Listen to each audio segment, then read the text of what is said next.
Welcome to MKT classes.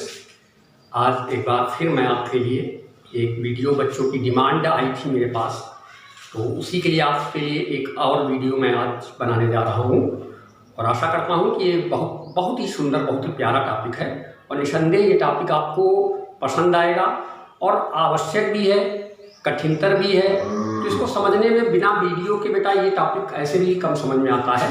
जब तक आप किसी चीज़ को आई टू आई कांटेक्ट करके हम आप नहीं पढ़ेंगे तब तक हम किसी चीज़ को सही ढंग से समझ नहीं पाते हैं। अगर हम आपस में बातें भी करते हैं तो भी हमको बातें तब तक हमको अच्छी तरह समझ नहीं आती जब तक हमारी आई टू आई कांटेक्ट नहीं होता है। सपोज करो कि कोई आपसे बात कर रहा है और आप दूसरी तरफ देख रहे हैं, तो इसका मतलब आप उसकी बात को सही ढंग से नहीं सुन रहे हैं। तो इसलिए सुनने की अगर देखा जाए तो सबसे पहले सुनने की क्रिया करता है ब्रेन। ब्रेन आदेश देता है कानों को सुनने के लिए। तो ब्रेन और कान तो सुनने का कार्य करते हैं, आंखें भी हमारी सुनने का कार्य करती हैं। इसलिए आई टू आई कांटेक्ट भी होना बहुत जरूरी है। तो आज मैं जो टॉपिक जिस पर बच्चों की डिमांड आई थी, मैक्सिमा और मिनिमा। बच्चों में मैक्सिमा और मिनिमा के प्रारंभिक फंक्शंस के विषय में आपको आज मैं चर्चा नहीं करूंगा, उसका वीडियो मैं फिर कभी बना दूंगा। आज मैं मैक्सिमा मिनिमा के उस टॉपिक पर चर्चा करूंगा जहां प्रश्न हमको भाषागत स्थिति में दे दिए जाते हैं। और जैसा आप जानते हैं कि अगर आपने मैक्सिमा मिनिमा का प्रारंभिक कुछ पढ़ा हो कहीं से, तो मैक्सिमा मिनिमा के प्रारंभ में हम पहले फंक्शन का अवकलन करते हैं। अवकलन की प्रक्रिया जो a माइनस एच पर, a प्लस एच पर, x माइनस एच पर, x प्लस एच पर, थोड़ी से वो स्थितियाँ अलग हैं, वो फिर कभी आपको वीडियो प्रारंभिक की कंडीशन की मैं बना के बता दूंगा। डिमांड ये आई थी बच्चों की कि सर जो सवाल थ्योरेटिकल पूछे जाते हैं, जो भाषागत रूप में सवाल लिखे रहते हैं, जो न्यूमेरिकल भाषागत में होते हैं, तो उन न्यूमेरिकलों को समझने में सर हम लोग को दिक्कत हो रही है क्योंकि हम फंक्शन नहीं बना पाते हैं। तो उसके विषय में आज मैं चर्चा करना चाहता हूं। तो उसी श्रृंखला में हम लोग कुछ बात करेंगे मैक्सिमा और मिनिमा के अंतर्गत, ठीक है। यानी कि हम कह सकते हैं उच्चिष्ट और निम्निष्ठ के विषय में। उच्चिष्ट, निम्निष्ठ, उच्चिष्ट और निम्निष्ठ, इसके विषय में हम लोग पढ़ेंगे, ठीक है। तो इसमें हम लोग जब फलन बनाएं, बात आई कि सवाल अगर भाषागत रूप में लिखा हो तो फलन बनाएं तो कैसे बनाएं। बच्चों कक्षा 9 में, 10 में, 11 में आप लोगों ने माता पिता से रिलेटेड सवाल, समय दूरी से रिलेटेड सवाल, है ना, चाल समय से सवाल इत्यादि सवाल ऐसे मिलते थे भाषा के में, जिनमें आप लोग जो है मान लेते थे कि माना पिता की आयु x है, पुत्र की आयु y है। फिर उनमें जो शर्तें दी होती थी उनके अनुसार हम दो समीकरण बनाते थे, क्रमशः x y के मान प्राप्त कर लेते थे। उसी प्रकार यहाँ भी भाषागत रूप में आपको मिलेंगे। लेकिन एक और बात मैं कहूँगा कि जब आप लोगों ने हाई स्कूल में द्विघात समीकरण पढ़े होंगे तो द्विघात समीकरण में आपने ध्यान दिया होगा कि वही सवाल उसी टाइप के फिर भाषागत रूप में मिलते थे। तो उनमें हम लोग क्या करते थे, केवल एक चर में समीकरण बनाते थे। लेकिन कभी कभी ऐसा होता है कि एक चर में समीकरण बनाना हमको थोड़ा सा टिपिकल बनता है, तो हम दो चर मान करके समीकरण बनाते हैं। तो ऐसा नहीं है कि आप दो चर मान करके समीकरण नहीं बना सकते, आप दो चर मान के भी समीकरण बनाएं, या एक चर मानने से भी आपकी बात अगर बन रही तो एक चर मान करके आप समीकरण बनाएं। किसी एक बात को x मान करके बन जा रहा है बना लो, अगर नहीं एक बात से पूरा आ रहा है तो दो बातें माननी पड़ेगी तो x y मान लो। मगर इतना ध्यान रखो कि जो मुख्य फलन बनेगा आपको जिसके लिए उच्चतम या निम्नतम सिद्ध करना है वही मुख्य फलन बनेगा। जिस घटना को आयतन कह रहा है साबित कीजिए कि आयतन उच्चतम है, तो मुख्य फलन आयतन के लिए बनेगा। उसने कहा साबित कीजिए कि क्षेत्रफल न्यूनतम है, तो मुख्य फलन क्षेत्रफल के लिए बनेगा। तो हमको मुख्य फलन का जो बेटा, मेरी बात ध्यान समझना, समझ में आ रही बात। अगर आयतन आपको उचित सिद्ध करना है तो जो आपका फंक्शन बनेगा जिसके लिए आप अवकलित करके मैक्सिमा मिनिमा ज्ञात कर रहे हैं, आयतन के लिए उच्चिष्ट पूछ रहा है तो फलन हमको मुख्य बनाना होगा आयतन के लिए। क्षेत्रफल के लिए बात कर रहा है तो हमको मुख्य फलन बनाना होगा क्षेत्रफल के लिए। तो जो मुख्य फलन बनेगा उसी के अवकलन, प्रथम अवकलन, द्वितीय अवकलन करके हम मैक्सिमा मिनिमा निर्धारित करते हैं। लेकिन उसके जब हम अवकलन करेंगे तो अवकलन करना हम तभी शुरू करेंगे जब मुख्य फलन किसी एक चर में रहेगा। अगर मुख्य फलन में दो चर हैं तो आप सोचिए आप किस चर के सापेक्ष अवकलन करेंगे। हम चर x के d/dx मतलब चर x के सापेक्ष फंक्शन का आप अवकलन करते हैं। तो फंक्शन का जो डिफरेंशिएशन आप कर रहे हैं वो एक चर के सापेक्ष कर रहे हैं, और अगर आपके फंक्शन में दो चर आ रहे हैं तो आपको डिफरेंशिएशन नहीं आप कर पाएंगे। तो ये हमको प्रक्रिया ध्यान रखनी है कि जो मुख्य फंक्शन जिसके लिए हमको उच्चिष्ट या निम्न सिद्ध करना है वो हमारा एक ही चर में हो। तो अब यहाँ पर समस्या जाती है, आपने माने दो चर, तो कोई डरने की जरूरत नहीं है, उसमें ऐसी कोई ना कोई शर्त सवाल में दी होगी जो दोनों चरों को आपस में कनेक्ट करती होगी। क्या कहा मैंने? कोई ऐसी शर्त दी होगी कि जो दो चर आप मान रहे हैं उन दोनों चरों को कनेक्ट करने के लिए कोई ना कोई शर्त दी होगी। उसी शर्त से एक चर का मान दूसरे चर के पदों में निकाल लेते हैं, प्राप्त कर लेते हैं और उसे मुख्य फंक्शन में स्थापित कर देते हैं, जिससे मुख्य फंक्शन हमारा एक चर में हो जाता है। वीडियो को आप जो भी तथ्य बोला गया, जो भी बात बोली गई, उसे बहुत ध्यान से सुनिएगा जरूर। आइए मैं ज़्यादा समय न वेस्ट करते हुए एक एग्जाम्पल देखिए। जैसे एक सवाल भाषागत रूप में मैं ले लूँ, जैसे बहुत छोटा सा सवाल मैं पहले शुरुआत उठाता हूँ। एक सवाल आया, दो संख्याएं ज्ञात कीजिए जिनका योगफल 6 है, जिनके घनों का योग निम्नलिखित है। वीडियो को पोस्ट कर दीजिए, मैं क्वेश्चन लिख लूँ। देखिए ये क्वेश्चन मैं लेकर के चर्चा करता हूँ तो बात आपको ज़्यादा अच्छे से समझा पाऊंगा मैं। प्रश्न है कि दो संख्याएं ज्ञात कीजिए। स्वाभाविक बात है, जब दो संख्याओं की बात कर रहा है तो आप मान लेंगे कि माना संख्या x है और दूसरी संख्या y है, जिनका योगफल इतना दिया 6 है। जो दो संख्याएं आपने मानी x और y, मैं दो ही जब से अभी आपको बुद्धिमान बच्चे तुरंत कहेंगे सर एक संख्या से काम हो जाएगा ना सर, एक संख्या x मान ली तो योग 6 है तो दूसरी 6 - x हो जाएगी। बहुत सुंदर। लेकिन मैं दो चर में इसलिए बताना चाहता हूं कि बाय द वे आपको अगर कहीं ऐसा पड़ गया कि दो ही चर हो मानना पड़ जाए, एक चर से आपकी बात नहीं बन पा रही है या आप एक चर से नहीं लगाने में सक्षम हो पा रहे हैं, आप दो चर लगाने में सक्षम हो पा रहे हैं, तो क्या करें? यही बात मुझे समझानी, इसलिए मैं दो चर बोल करके समझता हूँ। देखिए सबसे पहले तो हमको ये ध्यान देना है कि किसके लिए निम्निष्ट करा रहा है, किसके लिए उच्चिष्ट करा रहा है, क्योंकि मुख्य फलन उसी के लिए बनेगा और उसमें आवश्यक जो बातें लगेंगी उनके लिए ही हमको दो चर मानने होंगे या एक चर मानना होगा। बात आई दो संख्याएं जिनके घनों का, यहां करेक्ट कीजिए आप, दो संख्याएं ज्ञात कीजिए जिनके घनों का योग निम्निष्ट। किसको निम्निष्ट करना है? किसको निम्निष्ट करना है? दोनों संख्याओं के घनों के योग को निम्निष्ट करना है। इस बात को आप ध्यान दीजिएगा। हमें जो योग करना है वो दोनों संख्याओं यानी दो ऐसी संख्याएं लें कि जिनका घन किया जाए, जैसे x और y दो संख्याएं ली तो उनका घन किया गया x³ और y³ का योग यानी x³ + y³। ये आपका मुख्य फलन है। मुख्य फलन क्या है? x³ और y³। इसको निम्निष्ट सिद्ध करना है तो मुख्य फलन आपका एक चर में रखना चाहिए। यहां से बात मैं उठाता हूं कि सबसे पहले इसने कहा दो संख्याएं जिनका योग निम्निष्ट सिद्ध करना है। हमने मान लिया, माना दो संख्याएं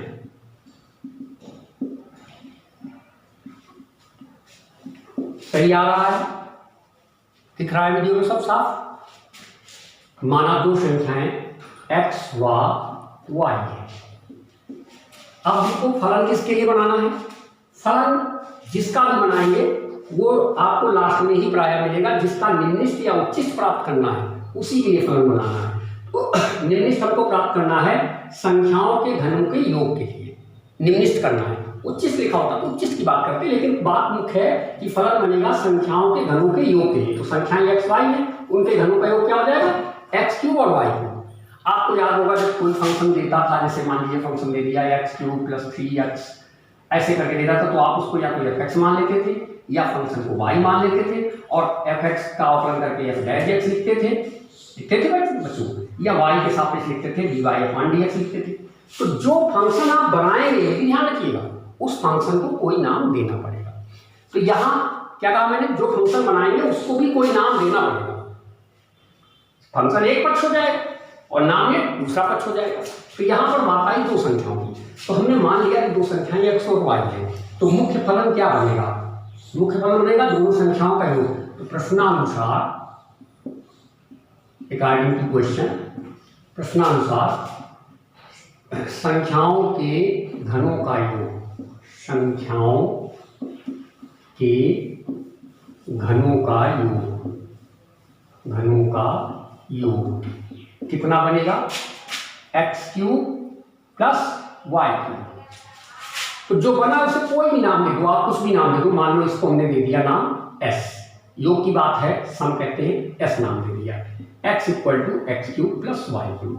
ये हमारा मुख्य फलन यही है, इसी का हमको इसको सिद्ध करना है, इसी का हमको प्रथम अवकलन करना है, इसी का हमको द्वितीय अवकलन करना है। लेकिन अब यहाँ ध्यान देने वाली बात है कि हम इस फंक्शन का अवकलन करें, चर हमारे पास दो आ रहे हैं, हम चर x के सापेक्ष करेंगे तो y का, आप कहेंगे y का 3y² और y का दोबारा dy/dx, तो मैं dy/dx की वैल्यू कहाँ से लाऊंगा, that is the problem. dy/dx आ जाएगा तो उसकी वैल्यू हमारे पास नहीं है। तो इस वजह से मैं ये सब समझाना चाहता हूँ बेटा कि दो चर में अगर फंक्शन बना है जिसको उच्चिष्ट निम्निष्ट सिद्ध करना है, वो फंक्शन अगर दो चरों में बना है तो उसे आपको किसी एक चर में ही बदल करके तैयार करना होगा। समझ रहे हो आपको क्या करना होगा, किसी एक चर में ही उसको बदल करके रखना होगा। तो अब हमको या तो x को हटा दें y के चर में बना लें, या y हटा दें x के चर में बना लें। तो अब ये दोनों चरों में से एक चर कैसे हम ऐसा क्या करें कि एक चर हट जाए और उसके स्थान पर एक ही चर में मान आ जाए, दो अलग अलग चर ना रहे। तो इस बात के लिए तुमको सवाल में ऊपर नीचे देखना होगा कि ऐसी कोई बात कहीं दी है जो दोनों चरों को आपस में कनेक्ट करती हो। कनेक्ट कैसे करेगी, जुड़ करके कनेक्ट कर सकती है, दोनों चरों को जोड़ करके कनेक्ट कर सकती है, दोनों चरों को घटा करके बात कनेक्ट हो सकती है, गुणा करके बात कनेक्ट हो सकती है, भाग करके बात कनेक्ट हो सकती है। यानी जो मुख्य फलन जिसके लिए बनाना है उसके लिए तुम जो दो चर मानोगे उन दोनों चरों को संबंधित करने के लिए सवाल में कोई ना कोई ऐसी शर्त छुपी होगी जिससे दोनों चर आपस में संबंधित होंगे। बेटा समझ में आ रही बात, दोनों चर आपस में संबंधित होंगे, ऐसी कोई ना कोई शर्त सवाल में, हर सवाल में आपको मिलेगी। अगर दो चर मानना है तो जरूर संबंधित एक बात मिलेगी। अब यहाँ पर देखिए हमको कहाँ जो बात मिल रही है, दोनों चर आपस में कैसे संबंधित हो रहे हैं। बात आई दो संख्या जिनका योगफल 6 है, यानी हमने जो दो संख्याएं x y मानी है वो कहाँ से कनेक्ट हो रही है, यहाँ से कनेक्ट हो रही है कि वे दोनों संख्याएं ऐसी संख्याएं हैं कि उनका योगफल कितना है, 6 है। तो हमने जो दो संख्याएं मानी इनका योग बराबर हम 6 रख दें। यही बात बेटा मैं समझाना चाहता हूँ कि कोई ना कोई ऐसी साकृति होगी जहां आपको दोनों चरों को एक दूसरे से संबंधित कर रहा होगा। तो यहाँ पर ये बात की है कि दोनों चर जो हैं मिलकर के 6 हो गए हैं। तो हम फिर लिख सकते हैं अकॉर्डिंग टू क्वेश्चन, आप कह सकते हैं x + y = 6। अब मान लो आप चर x में फंक्शन बनाना चाहते हैं तो x का पक्षांतर करके y की वैल्यू निकाल दीजिए, तो y = 6 - x एक में रखने पर आप समीकरण 1 में इसको पुट कर दीजिएगा तो आपको बात समझ में आ जाएगी।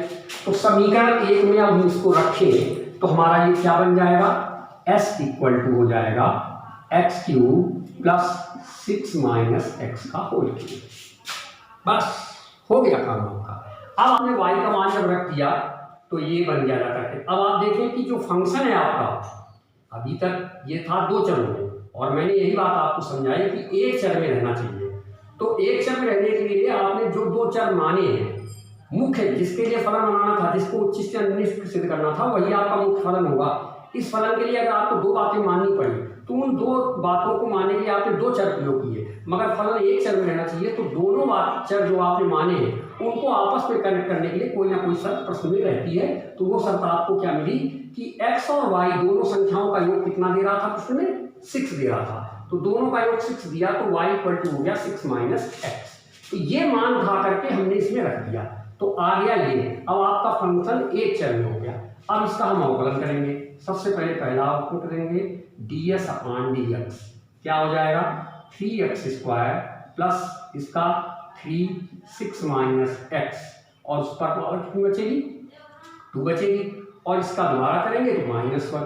कुल मिला करके 3 आप चाहें तो कॉमन ले लें, 3 कॉमन ले लिया, x² - 6 - x होल स्क्वायर और इसके होल स्क्वायर को आप खोल दीजिए, कितना बन जाएगा 3x² - 36 - x² + 12x, कितना होगा कितना हो गया D S upon D X equal to कितना आ गया, देखिए फिर से ध्यान दीजिए, इसका हुआ 3, 6 माइनस एक्स में एक पावर कम हो गई और इसका दोबारा आप करेंगे माइनस, तो ये बेटा हो जाएगा माइनस 3, हमने कॉमन ले लिया तो एक्स स्क्वायर बचा, यहाँ माइनस हो गया आपका और 6 माइनस एक्स का होल स्क्वायर आपका रिमेन। इसका होल स्क्वायर खोलेंगे तो आप इसमें जानते हैं a square plus b square minus 2 होता है, लेकिन आगे माइनस होने के कारण मैंने इनको चिन्हों को बदल दिया है। तो अब यहाँ पर ये हो गया 3 मल्टीप्लाई विद एक्स स्क्वायर, आप देखिए कैंसिल हो गया है आपका 12x में 1x सब्ट्रैक्ट हो गया तो बचा 11x माइनस 36, इतना आपका बचा। ठीक है, आप चाहें तो अंदर मल्टीप्लाई भी कर सकते हैं, 33x माइनस 3 6 जा 18 और 3 3 जा 9 और ये 108, ये आपका बन गया। अब आपको x का अगर मान चाहिए तो इसको हमको लेना होगा 0 के बराबर, इसको किसके बराबर लेना होगा 0। देखिए एक गलती हो गई, यहाँ 12x था, यहाँ 12x हम करेंगे, 12x करेंगे तो आप 12 3 जा 36 कह सकते हैं और इसको कर देंगे तो इतना आपका हो जाएगा। अब आपको करना क्या है, इसका आपको दोबारा आपको अवकलन करना है, लेकिन उसके पहले आप सबसे पहले x का मान ज्ञात करने के लिए इसको 0 बराबर ले लेते हैं। तो x के मान के लिए ds अपॉन dx इक्वल 0 लेने पर ध्यान रखिएगा, जो आपके नियम है वो आपको पहला अवकलन करते हैं, पहले अवकलन को आप 0 के बराबर ले लेंगे, उससे x के मान निर्धारित किए जाते हैं। तो आपने लिया इसको 0 बराबर 36x minus 108 equal 0, then x equal to 108 upon 36 and that is equal to 3 का मल्टीप्लाई करके ही तो ये बना था, तो ये आपका x का मान आ गया 3।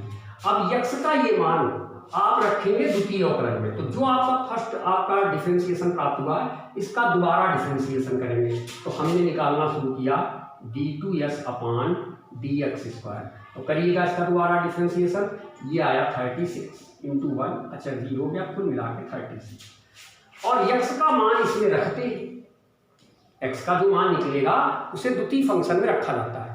रखने पर अगर द्वितीय फंक्शन में x का मान रखने पर अगर मान पॉजिटिव आ रहा है, 0 से बड़ा आ रहा है, मान क्या आ रहा है पॉजिटिव 0 से बड़ा, तो इसका तात्पर्य हो गया कि आपका जो x का वो मान है उस मान पर फलन उच्चिष्ट है, निम्निष्ठ है। और ध्यान दीजिएगा 0 से बड़ा होने पर मुख्य फलन निम्निष्ठ होगा और 0 से छोटा होने पर मुख्य फलन क्या होगा उच्चिष्ट होगा।